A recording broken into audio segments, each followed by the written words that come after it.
Welcome back. You're watching The Global Dialogue. We're in conversation with Shereen Doyle on British Airways flight path for India.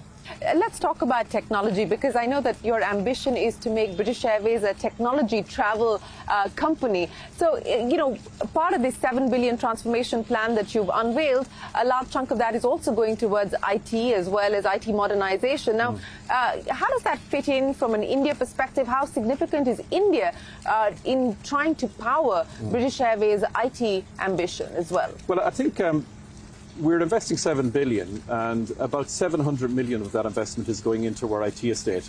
Now, about half of that 700 million is building a new .com experience and a new app, and we already have a lot of routes that are working under our new technology, and it's very exciting. The other half is about modernizing our operational systems, and we work with a number of technology providers such as Tata Consultancy Services, and have done for a number of years, to help us power that transformation.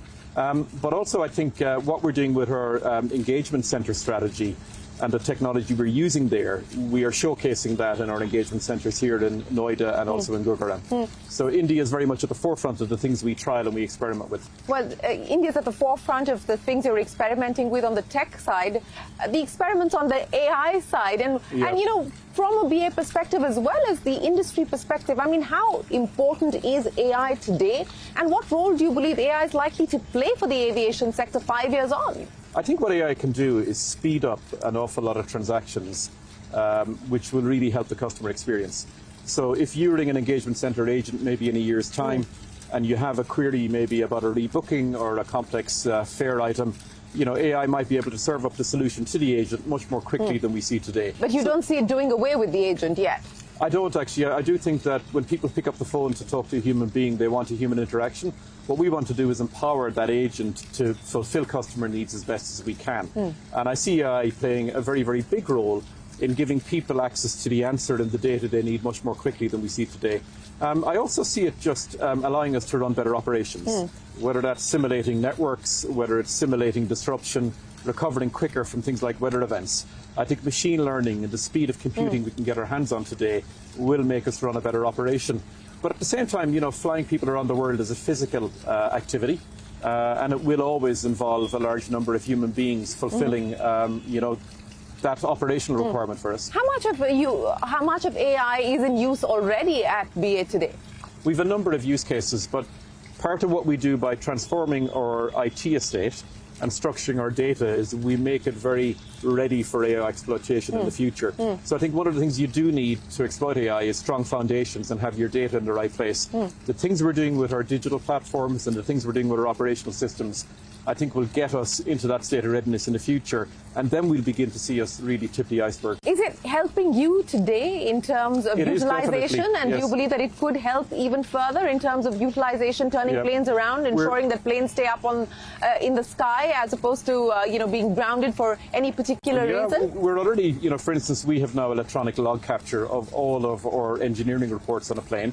So our engineers are able to get sight of issues on a plane even before it taxis into the engineering hangar, and we're able to create interventions to maintain fleet health a lot quicker than we would have done. So we're using machine learning in our engineering function, we're using it in our engagement centres, and we're using it in the way we plan and allocate our aircraft across our operation. Do you have a number in terms of the cost that you've been able to take out on account of the deployment of AI so far? Right now what we're focusing on is performance improvements, whether that's fleet health and technical reliability, the speed at which we answer calls, the amount of time it takes to respond to a query. So they're the kind of metrics we're looking at right now. We do, as a group, have a £100 million investment agenda in AI, and what we do is we look at what we call use cases that can be deployed not just in British Airways but also in our sister airlines that we work very intensely on. 105 years of taking the world to Britain and Britain to the world, and 100 years of taking India to Britain and Britain to India. But if I were to ask you about innovation and disruption as far as the aviation business is concerned, from your lens, from a customer's point of view, what do you believe we should brace ourselves for? What should we be excited about?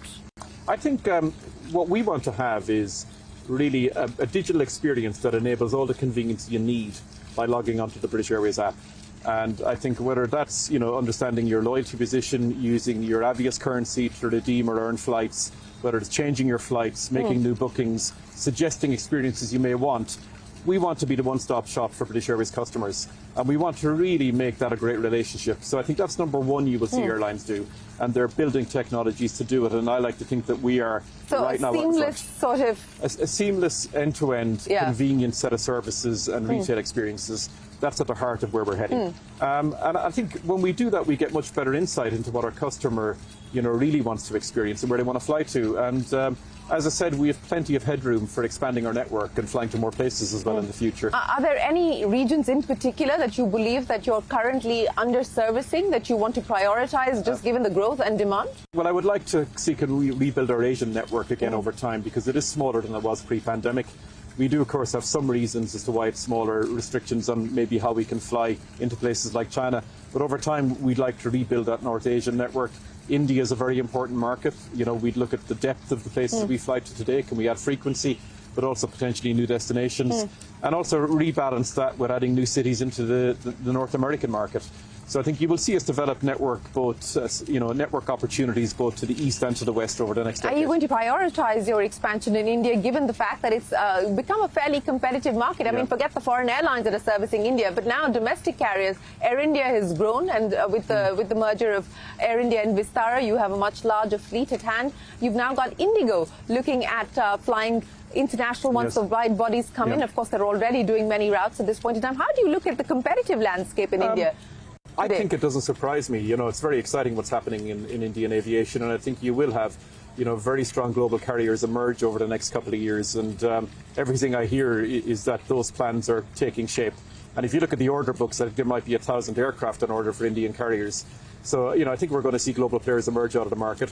For us, India is one of the few markets where we're bigger today than we were pre-pandemic, and we were very quick to expand beyond where we were. So I'd always like to, be part of the growth story, and we're very ambitious, and I think, our track record of 100 years of serving the market speaks for itself.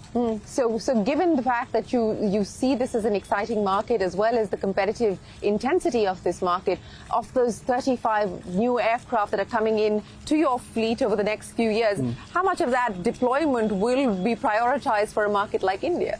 Well, I think you will see a significant proportion. I won't give the exact number now, but trust me, when we look at the fleet order, India is very much one of the markets that shapes what aircraft we buy and how many.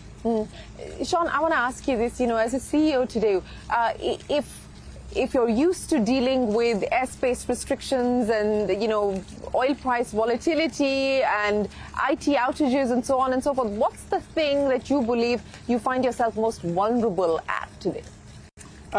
Look, I think if aviation is let plough its own, path its own way, and let compete globally and has access to markets, I think we'll be fine, and we've proven that.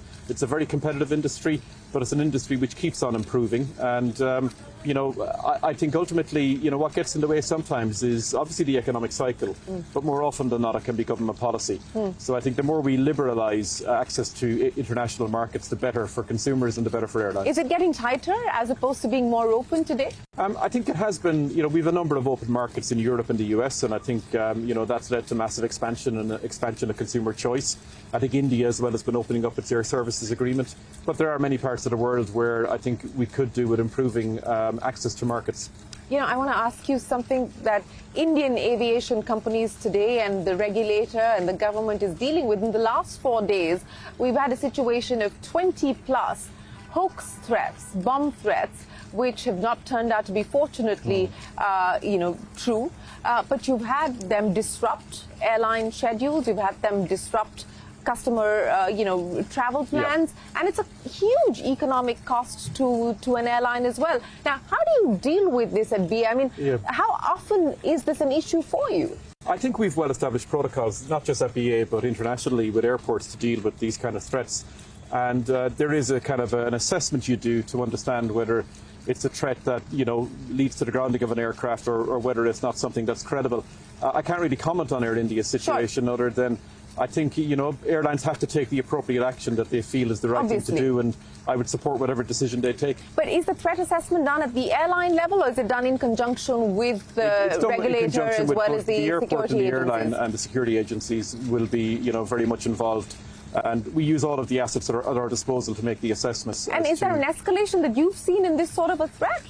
I haven't seen something on this scale in quite a while, but I couldn't really comment on the specific issues here because I'm not close to it. But other than we've well-established protocols that we enact to make sure that we stay safe. No, safety, of course, is paramount, and that has always to be kept top of mind. But, Sean, let me ask you this. You set out a vision for a better BA, and you, of course, specified the areas that you want to move on, punctuality being one of them, customer experience and improving that being the other. And you gave us an indication of what the transformation plan looks like. But on the better BA vision, yes, where do you find yourself today? I think we're making great progress, and there's still a lot of work to do. And we're implementing a very, very exciting transformation and modernising so many parts of the airline. And this year was a hell of a lot better than last year and the year before, and next year will be better again. So, the investment is getting traction, and I'm very happy with the momentum we're creating. And final question, really, on profitability, because I think that is something that many airlines, and India's no exception, have struggled with, and there are a few that have delivered consistently on profits. But what's the ingredient? What's the magic sauce there? Because you've had your own transformation and turnaround story on that. You've always got to offer value for money. And never forget that it's about the customer in terms of both experience and the airfares you put out there. And you've got to run a competitive business to do that, but also invest in the things that make a difference for a customer. I don't think it's more complicated than that. And, as long as we keep doing that, I think we'll have a sustainable business. And do you believe that you've probably got to the best in terms of profitability, or is there more to come now given the expansion plans? Well, look, I think the modernisation and the transformation should lead to more value. I think a better experience for customers, but also a better, return for the people who give us the money to invest in the airline. And I think we can balance, the needs of our shareholders and the needs of our customers and our colleagues very effectively in the way we're running the business now. So let me end by asking you, Sean, as CEO today, what's the number one priority and what's the number one risk that keeps you up at night? Our number one priority really is to execute our transformation well and to improve the experience for customers. That's number one at the minute. I think there's a lot of things that, you have to think about when you're running an airline, but not much keeps me awake at night. No? I just love what I do. I have great people around me, and it's a fascinating business. And how often are we going to see you back in India? This is my second time now in the last 15 months, so I love coming here. Well, we hope to see much more of you, Sean. Congratulations once again. Thank you very much. On a century here in India, and we wish you the very best of luck as you move forward. Brilliant. Thank you very much. But with that, it is time for us to wrap up this edition of the Global Dialogue. From all of us here on the team for now, goodbye, and many thanks for watching.